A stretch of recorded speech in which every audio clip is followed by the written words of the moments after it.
Nirespeto daw po ng kampo ni Senador Bato de la Rosa ang pagbasura ng Korte Suprema sa hiling po nilang Temporary Restraining Order o TRO para pigilan pong arestuhin ng senador.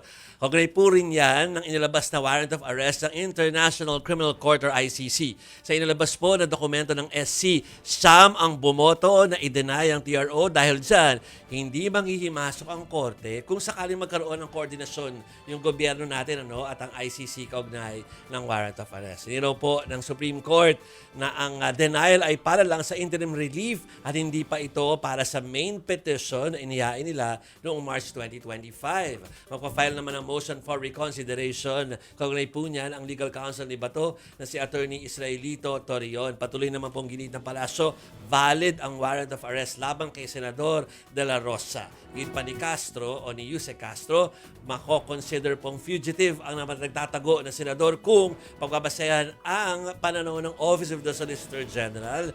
Ang kasama naman ni Bato na lumabas ng Senado na si Senator Robin Padilla, ikinalulungkot daw po niya yung desisyon ng korte. Pero sana sumagot siya kung saan niya dinala.